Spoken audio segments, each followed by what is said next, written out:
আয়েশা আক্তার জুই আপনি লিখেছেন, মুসা আলাইহিস সালাম নাকি আজরাইলকে থাপ্পড় দিয়ে চোখ কানা করে ফেলেছিল, এটা কি সত্য?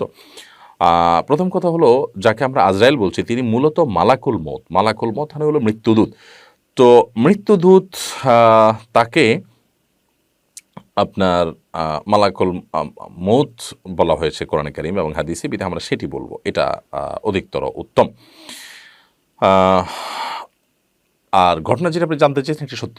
সহিহ বুখারীতে বর্ণিত হয়েছে যে মালাকুল মউত যখন মুসা আলাইহিস সালামের জান কবজ করার জন্য এসেছেন, তিনি তাকে চড় কষে দিয়েছেন এবং তার একটা চোখ কানা হয়েছে, যদি আল্লাহ তাআলা পরে সেটা সুস্থ করে দিয়েছেন। তখন মালাকুল মউত আল্লাহর কাছে যেয়ে বললেন যে, আল্লাহ, আপনি আপনার এমন এক বান্দার রূহ কবজ করতে পাঠিয়েছেন, তিনি তো আপনার নবী, আপনার রাসূল, সাধারণ কোনো মানুষ তো না, কিন্তু তিনি মৃত্যুবরণ করতে চাচ্ছেন না। তো আল্লাহ রাব্বুল আলামিন তখন ফেরেশতাকে মালাকুল মউতকে বললেন, তুমি যাও, তিনি কতদিন পৃথিবীতে বেঁচে থাকতে চায় তার হাত রাখতে বলো এর উপরে, যতগুলো চুল তার হাতের নিচে পড়বে, পশম পড়বে, ততগুলো পশমের জন্য 1 বছর করে তার হায়াত দেওয়া হবে, এটু বলো। তো এইটুকু এসে ফেরেশতা যখন বলল যে আপনি এসের পিঠের উপরে হাত রাখেন, যতগুলো চুল পড়বে ততগুলো বছর আপনি হায়াত পাবেন, তখন মুসা আলাইহিস সালাম বললেন যে এরপর, বলে যে এরপর তো মৃত্যুবরণ করতে হবে। মুসা আসলাম বলছেন, তাহলে আর লাভ কী? মানে একসময় যখন মারাই লাগবে, চলেই যেতে হবে, তাহলে আর লাভ কী?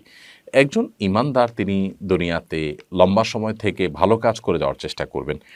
তো এটা কোনো খারাপ কিছু না, এটা বরং প্রশংসনীয় বিষয়। ইবাদত করার জন্য, দুনিয়াতে বেঁচে থাকার চেষ্টা করা, দুনিয়া ভোগ করার জন্য নবী বা রাসূল বা আল্লাহর কোনো প্রিয় বান্দারা থাকতে চান না মূলত। এখানে সেই ব্যাপারটা ঘটেছে। আর এরপর তিনি অবশ্য বলেছেন যে না, তাহলে আর লাভ কী? তাহলে এখনই চলে যাই। তারপর তিনি স্বাভাবিকভাবে মৃত্যুবরণ করেছেন এবং দুনিয়া থেকে চলে গেছেন। এই ঘটনা সত্য এবং সহিহ বুখারীতে এটি হাদিসে এসেছে। ফাইজুল হক আপনি লিখেছেন, বাজারে কাপল জায়নামাজ পাওয়া যাচ্ছে, এ নিয়ে সোশ্যাল মিডিয়ায় আলোচনা সমালোচনা হচ্ছে ব্যাপকভাবে, বিষয়টা ইসলামের দৃষ্টিতে কেমন? কাপল জায়নামাজের একটা ছবি আমি দেখতেও পেয়েছি এবং আপনি কমেন্টও ছবি দিয়ে দিয়েছেন ফাইজুল হক। এই ছবিটা আমি দেখেছি, বাট এটা যে কাপল জায়নামাজ এটা আমি নিজেও চিন্তা করিনি। যাই হোক, এখানে এই জায়নামাজে, কাপল জায়নামাজ যেটাকে আপনি বলছেন, এটাতে মৌলিকভাবে কোনো সমস্যা আমি দেখছি না। বিশেষ করে সামনে বিশেষ কোনো ছবি নাই, প্লেন সালাত আদায় করলেন স্বামী স্ত্রীর পাশাপাশি দাঁড়িয়ে, কোনো অসুবিধা নেই। বাট যখন জামাতে সালাত আদায় করবেন, তখন এই কাপল জায়নামাজে এই যে ডিজাইন আছে, এই ডিজাইন মেনটেন করে এইভাবে সালাত আদায় করতে গেলে জামাতে সালাত আদায় হবে না। জামাতে স্বামী এবং স্ত্রী, একজন ইমাম একজন মুক্তাদি হলে স্বামী ইমামতি করবেন, স্ত্রী মুক্তাদি হবেন, এবং স্বামী একামত দিয়ে ইমামতি শুরু করবেন, সেক্ষেত্রে স্বামী সামনে থাকবেন, স্ত্রী পেছনে থাকবেন, পাশে থাকবেন না।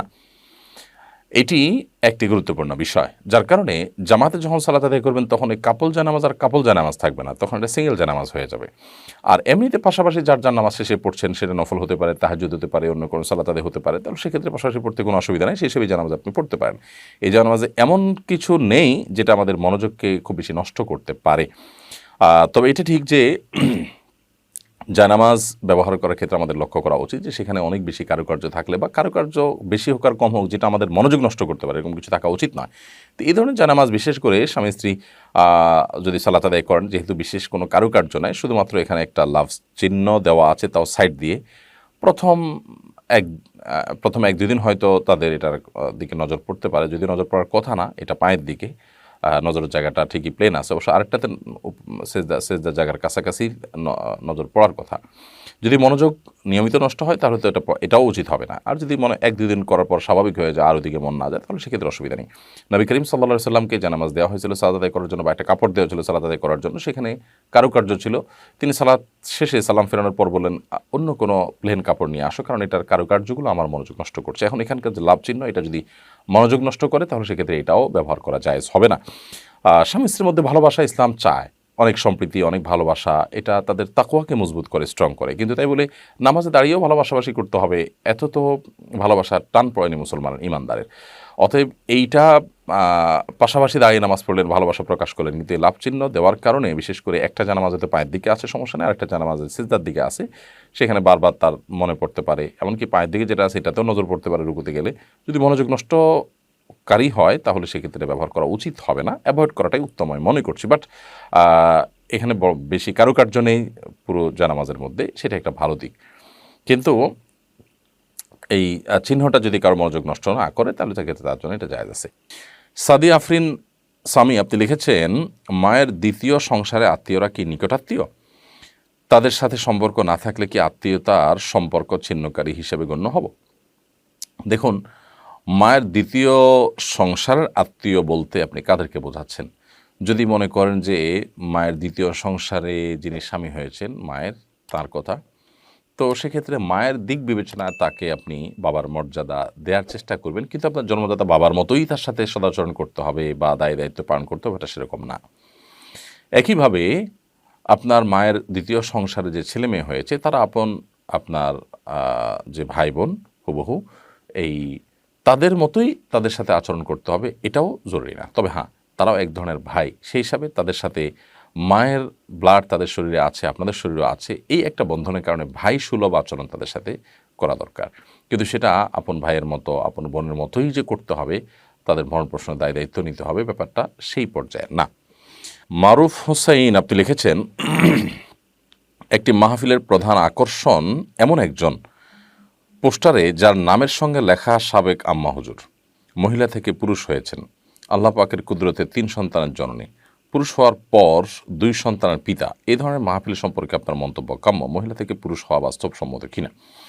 দেখুন, শয়তানের একটা মিশন অত্যন্ত পরিষ্কারভাবে কোরআনে কারিমে আল্লাহ রাব্বুল আলামিন উল্লেখ করেছেন। সেটা হলো শয়তানের কিছু চ্যালেঞ্জ ছিল। যেহেতু মানব জাতির কারণে, আদম আলাইহিস সালামের কারণে, আদম আলাইহিস সালামের প্রতি সম্মান প্রদর্শন স্বরূপ সেজদা করতে অস্বীকৃতি জানানোর কারণে তাকে জান্নাত থেকে বিতাড়িত হতে হয়েছে, আল্লাহর রহমত থেকে দূরে সরতে হয়েছে।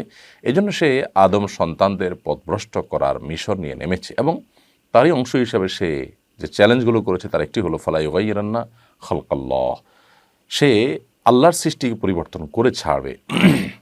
নারী পুরুষ, পুরুষ নারীতে এই জেন্ডারগত যে আপনার অস্থিরতা, এটা তৈরি করা তারই অংশ বলে আমরা মনে করি, এবং অনেক ওলামায়ে কেরাম এই ব্যাখ্যা করেছেন।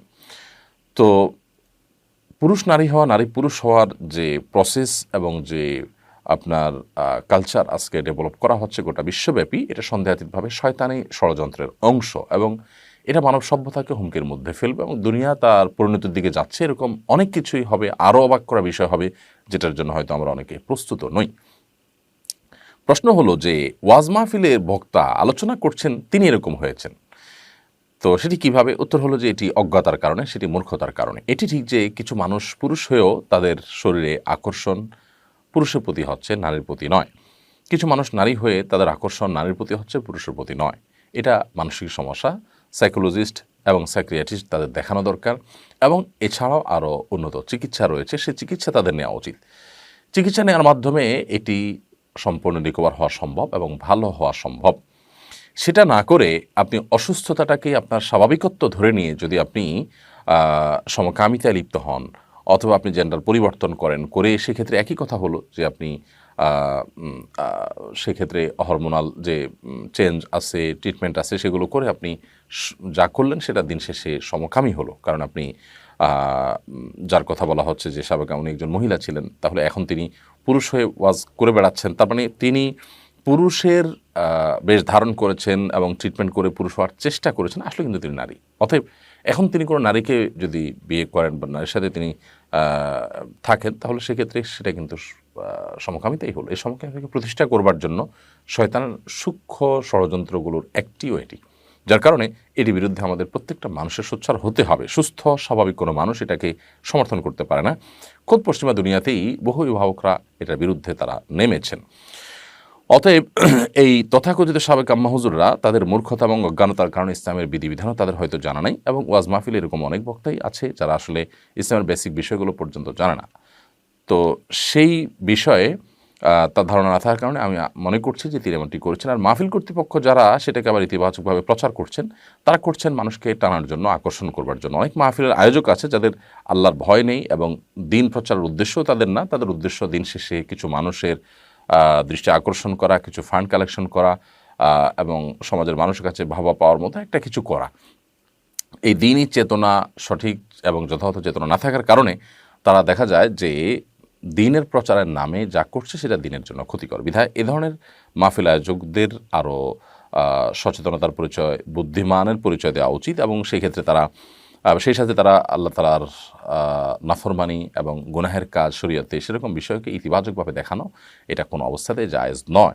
আজকাল মাহফিলে যত চমক থাকে ১.৫ হাত লম্বা হুজুর, ২ হাত লম্বা হুজুর, তারপরে যে সাবেক আম্মা হুজুর, এইটা থেকে ওইটা হইছেন, নিউ মুসলিম, ৪০ বছর বয়স হয়েছে ইসলামে আসছেন, তারপরে তিনি নিউ মুসলিম, এসবগুলো চমক দিয়ে মানুষকে আকর্ষণ করার চেষ্টা করা হচ্ছে, খুবই গর্হিত, খুবই গর্হিত, খুবই গর্হিত। আল্লাহ তাআলা আমাদেরকে হেদায়েত দান করুন।